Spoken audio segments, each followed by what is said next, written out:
What's happening, everybody? It is November, it is Thanksgiving time, and it is the week before Thanksgiving time, and I'm going to tell you what, it is cold.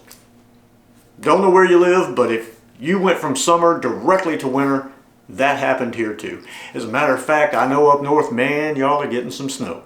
Well, that kind of contributed to our weather, because now we're sitting down here. We went from 80-degree days, 70-degree days, directly to 29-degree mornings. Last year at this time, I was catching some fish. We were up at the campground. We were supposed to be at the campground now, but it was 29 degrees. Not a whole lot you can do at a campground when it's 29 degrees. I mean, you can do the typical sit around the campfire thing, but you know, you can only do that for a month or 5 before you're bored with it. So anyway, what we're doing today is a few things. We're going to do a few things today. One of the main things I wanted to show you was something that I picked up at an antique store. I couldn't resist it. There was 2 of them. I got 2 things. I'm going to show you the first one, which I already have one of these. But I found another one. And we're going to throw a picture up there real quick so you can see what it looked like when I found it. Over here, there, here, or right there.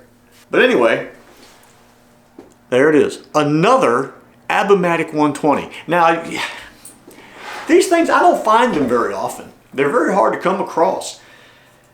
This one is in great shape. Great shape. One little scar on the top of the lid, and that's it. I took it completely apart, cleaned everything out, put it back together again, put it on this nice old vintage rod, and man, it operates great. We might use this today. Might not catch anything, but we're going to go see if it works. That's the major thing, seeing that it functions like it's supposed to. Now the next one.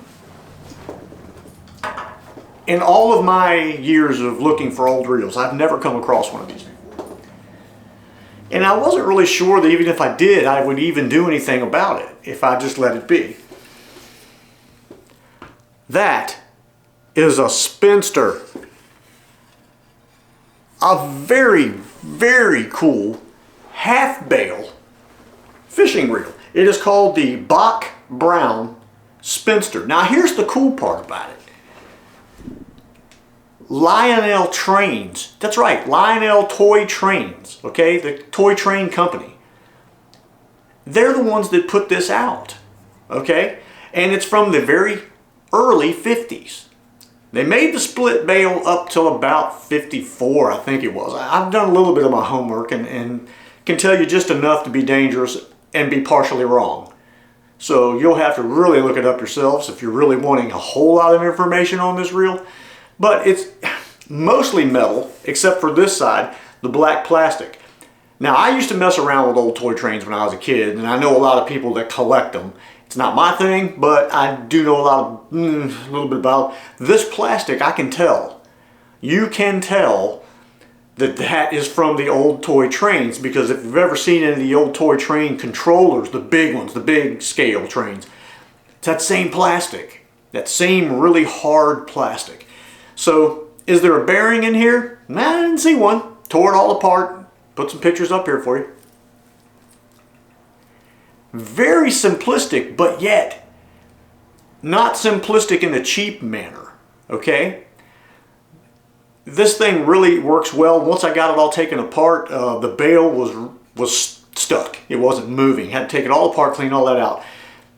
If you find one of these, you'll really enjoy taking it apart and working on it, putting it back together. It's really cool to see how the technology of the time functioned and worked, and it still does. The switch works, the bale works, it seems to retrieve, the drag system, how they made it work. I mean, to me, ahead of its time. Very cool, very cool. But we're going to see if this thing works today. I got it kind of paired up on this rod that actually came with that Abumatic 120. Yes, they had a spin cast rod on a spin cast reel on a spinning rod. Hey, you know, if it flings the line and you can use it, you're all right with it, go with it. But let me tell you something. Don't you ever let me catch you reeling a spinning reel upside down like this. Ever let me catch you doing that. Anyway, we're going to take this guy out. I'm really curious how this one's going to function. So if we catch anything, who cares? But, well, it would be nice. Anyway, I teamed it up with this rod. I think it's a Daiwa rod. I'm not sure. The sticker has wore off, but there is a D on the base. I can't think of anything from that time frame, other companies that began with D other than Daiwa.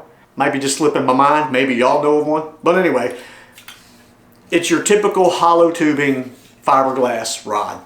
If you catch anything, it might break. I don't know. But I wanted to be able to put it on something kind of in that same general area, which I'm saying that this rod is probably more very early 70s, if not mid. But anyway, we're going to go with that. The next thing we got to do, got to go out and I got to drill some holes in Mr. T. The aluminum plate that goes on the back of the bed rail, top of the bed, the actual tailgate, the rivets broke and fell off, so I got to put some screws in there and screw that back on there because I like that. It keeps things from damaging the top of the tailgate. So we're going to put 3 stainless steel screws back in that real quick. The next thing I got to do before I go through all of that is get these stitches out of my finger. That's right, I got stitches in my fingers again. You wouldn't believe me if I told you, but I'm going to tell you anyway. I had to believe it because I was there looking at it. It happened. I saw it. I'm not a fan of the old shifter balls, handles that come on the vehicles, especially the rubber ones. As they age, they get really sticky and gummy and gooey. And even when you clean them, within about a week or two, they're gummy and gooey and sticky again. I just don't like them. I never have. So I've always been one of these people. I will take a billiard ball of some kind, whether it's color matching or number means something or whatever. I don't care if it's a 2 or a 10 or an 8 ball or whatever. I will drill it, tap it, and put it on the shifter because it's more comfortable. It's very smooth and feels great. Well, I had done that on Mr. T. I had a number 2 billiard ball, and it was kind of a marble effect on there. Well, evidently I didn't screw it on there far enough, and I'd been on there for about a month. Everything had been great. I put the thing back in reverse, and when I pulled backwards into reverse, it broke off. Well, when it broke off, it left a piece, got a picture somewhere up here. It left a piece sharper than a razor. So when I came back, it caught that finger and just about filleted me right to the bone there. Well, needless to say, it was 7 o'clock in the morning. Nobody else was awake at that particular point in time. I'm now stuck out in the middle of the street with the truck trying to get it in reverse, bleeding all over everything. Yes, it was the Niagara Falls of blood. Down the elbow, in the seat, in the ground, on the steering wheel, on my cell phone, you name it, there was blood everywhere. It was terrible. It was absolutely terrible. It looked like a murder mystery episode going on inside of Mr. T. So anyway, I tried to get in the house, had to come in. Of course, I left a trail of blood up the sidewalk and on the doorknob and in the house, and came up the stairs and had to get with my wife real quick because I was trying to hold my finger and keep from bleeding all over everything. And she ended up having to drive me up to the urgent care. Now, in normal circumstances, I probably would have thrown a Band-Aid or super glued it or whatever. But there were pieces of the ball in my finger and I couldn't get to them because I was bleeding so fast that even under the water, it wouldn't wash the blood away fast enough for me to be able to get the pieces out. So anyway, we had to go up there, and then the guy said he was going to have to stitch it up and all that stuff. So anyway, I was supposed to go yesterday and have the stitches pulled out, but come on, man, let's face it. It's a piece of fishing line going through your fingers. Just cut them and pull them out. So I've been waiting for it to heal up enough that I feel like I was comfortable pulling them out. Not to mention the fact that it's on my spinning reel finger. That's what holds the finger that holds the line. And it's cut this way, so I don't want the line going in it, and things could get ugly again. So anyway, what we're going to do, first thing we're going to do is go out there and put that piece on the tailgate. We'll take care of that and get that over with, and come back in, clip these things, and then put a Band-Aid over it, keep the string from catching it, and we're going to go cast these things and see just how they work, how well they work. I really don't have any doubts in the 120. I think it's going to work just fine, but I really want to see that Spinster do what it's supposed to do. That's going to be cool, because that's the oldest reel that I own, and the oldest one that I've bought. And I really think it's cool. I think you'll think it's cool. And if you don't think it's cool, well, I'm sorry. Maybe you'll think the truck is cool, or maybe you think pulling stitches out of your fingers is cool. I don't know. But it's very cold today. Probably won't catch anything, but it'd be fun to get out there and just make sure this thing does what it does. Anyway, let's get off of here, and we'll see you out at the truck.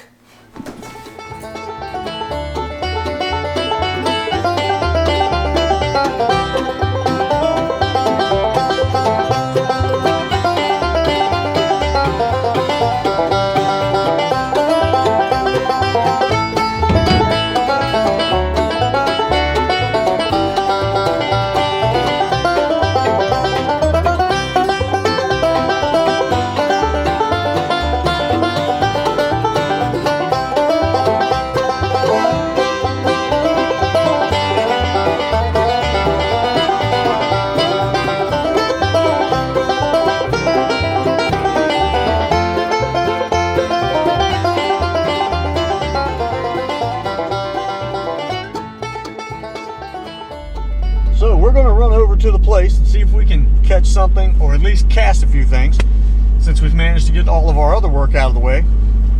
I even installed a brand spanking new thermostat inside the house. One of them Bluetooth thermostats, Nest or something like that. I don't know what it's called. So we're going to go head over to the spot. If nothing else, we'll see how well these rods and reels cast anyway. Well, we're out here. Nice and clear today. No green gook all over the top of the water and all that. But it's cold. I'm glad the wind stopped blowing. This morning it was probably in the 30s when I got up. Gotten up to around 49 or 50 right now. And I did see something swirl over here. So let's see what we can do. I would love to catch something on this old Spinster. Bring it in.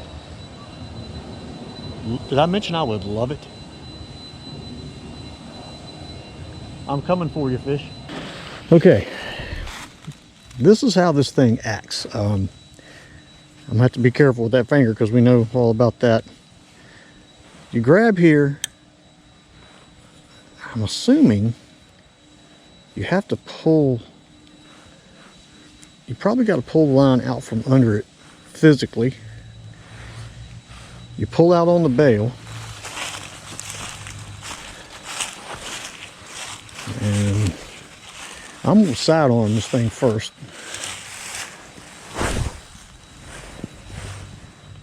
And then it obviously hooks line by itself. And this thing has a clicker. Wow, does it have a clicker? Let's unclick and do that. Okay. Now this, of course, means it's going to spin two directions. Oh, we got a hit right there.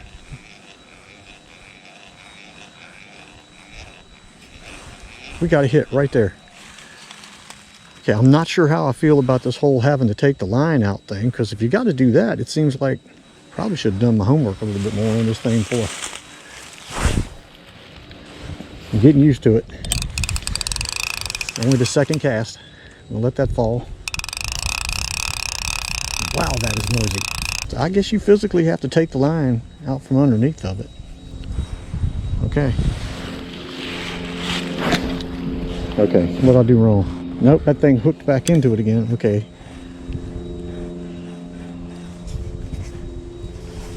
Okay, so I guess that bail needs to be facing that direction before you cast. Just guessing here. And then she hooks back in. Yeah, hooks back in. Okay, we're good. Oh.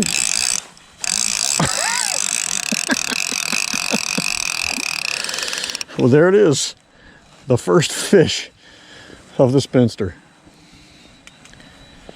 Something that looks like it should have treble hooks hanging out the bottom of it. That's pretty funny. That would have been nice to be a little bit bigger. But hey, it's cold and at least they're hitting. Felt like I got a hit there. Oh, got a hit right there, yep. Something was chasing it. I knew something was chasing it. There we go. Got us another little bass. Come here, you. Quit all that bouncing and bopping. Spin your mouth around here. There we go. Got another little bass with the Spinster. And that is on a Charlie Brewer style swim bait. Grub style bait, I guess you'd say, with a paddle tail. Can this reel be fished with? Yes, it can. Is it a bit of a pain? Yes, it is. Is it a cool, nostalgic piece of equipment? Yes, yes it is. Okay, there. We take the string, we come to the outside, we flip the bail open. Okay, I'm getting the hang of this thing. And I can put the bail back by hand, which is one of the things that you'll notice with the thing, like the Mitchell 300s or some of the older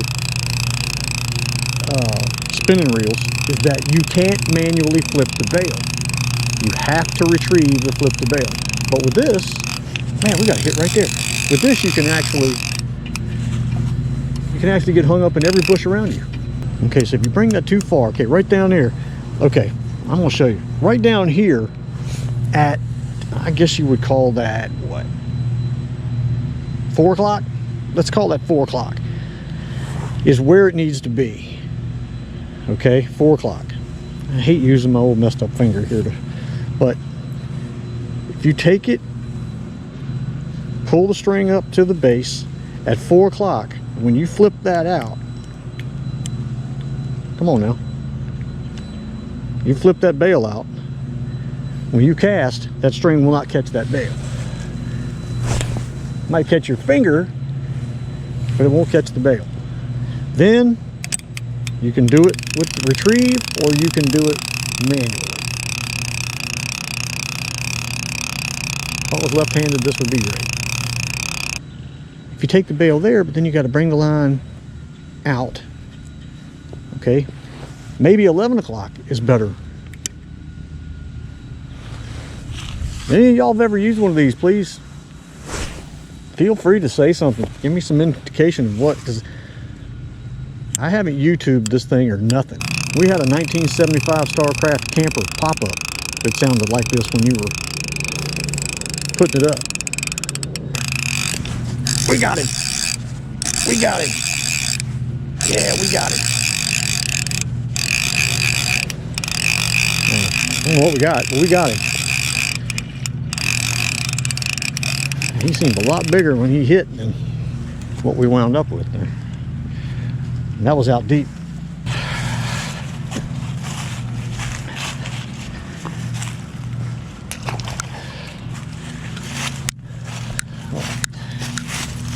That was way out deep. But yeah, man, there's some massive line twist going on with this thing. That's probably another con to using this thing, is the way that it wraps the line on. All right, got the Abumatic 120 baited up. Got some of those little Berkeley power bites on the bottom of it. This is going to be the first official cast of this one. And we're just going to cast it out there and let it sit. And we're going to watch the bobber while we fish with the other one. Now, one thing I will tell you, I do not like this rod. It is very short handled, extremely hard to cast. We're already getting a bite. Look at that. People, look at that.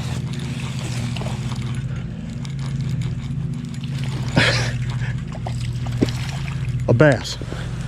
a bass bit those little crappie bites, and we just casted it in there. That is crazy.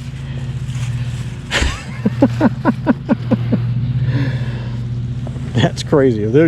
Man, probably should have put a bobber and a hook on the other one.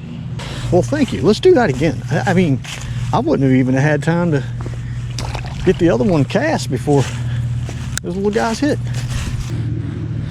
String out on your finger, pop bail, cast. Yeah, really, it's just a rhythm. You just got to get your rhythm. Oh, we got a hit. We got him. We got him.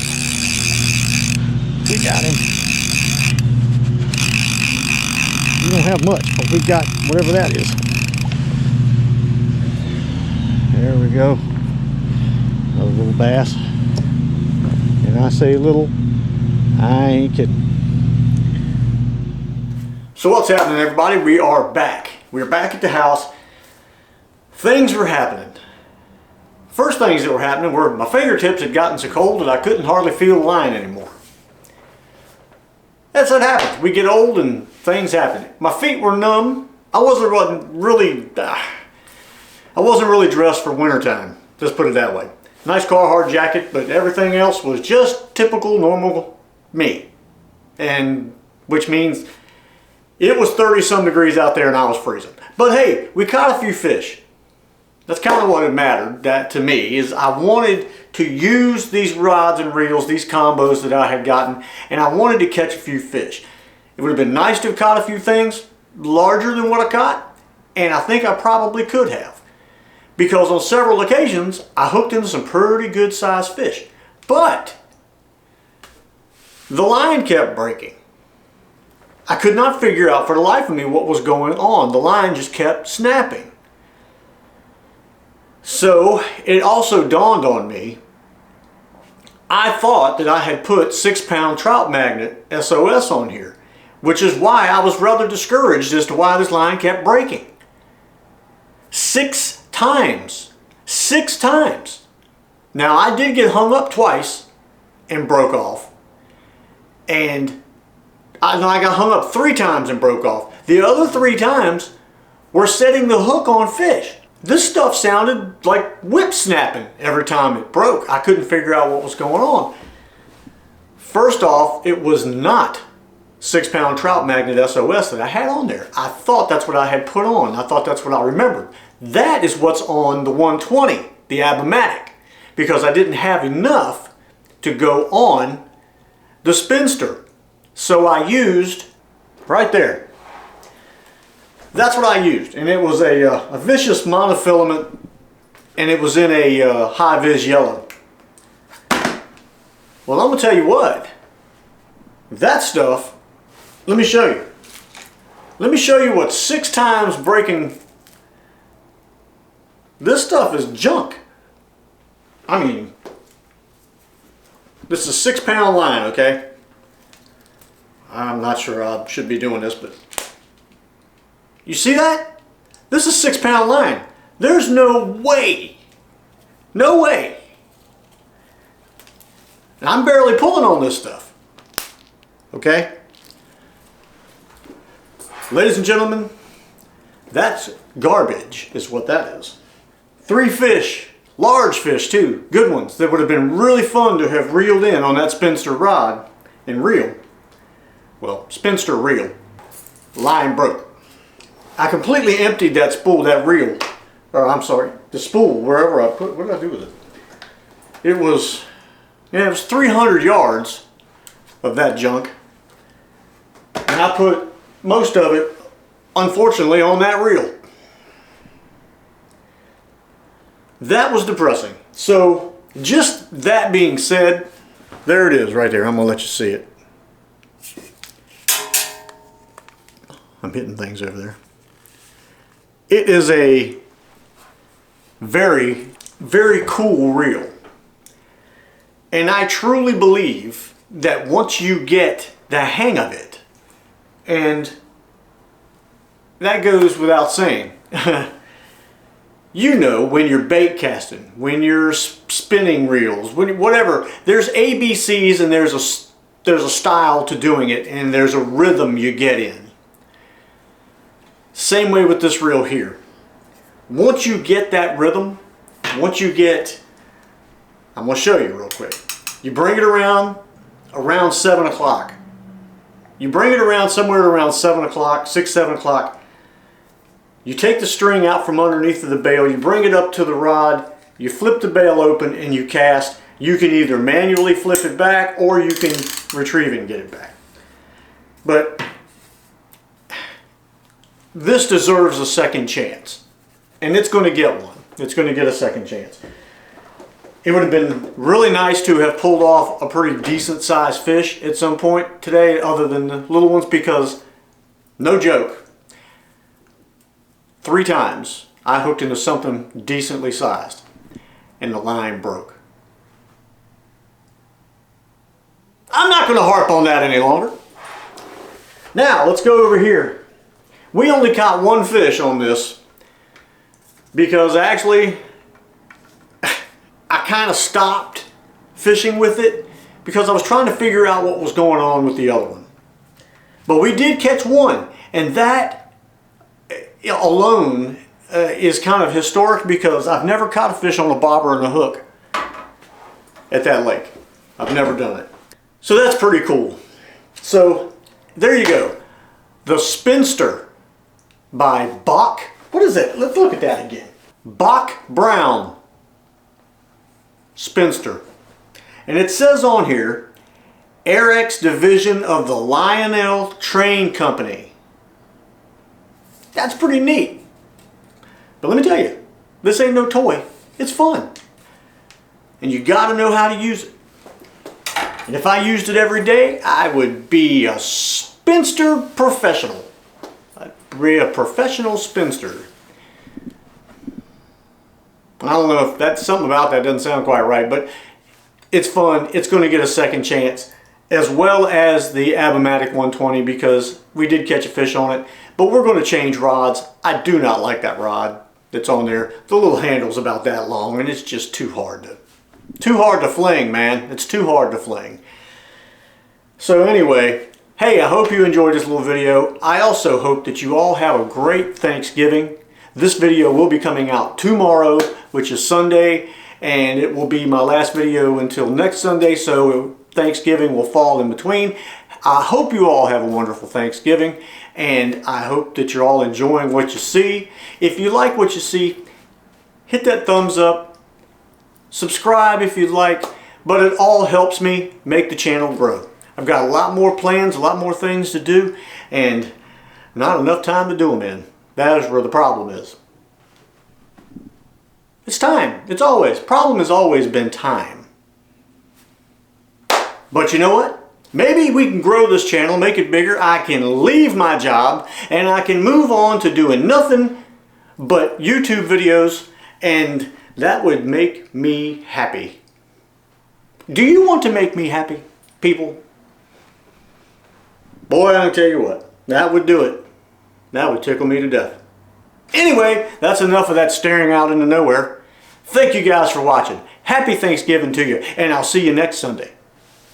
But not with no vicious line on my Spinster, I can tell you that right now.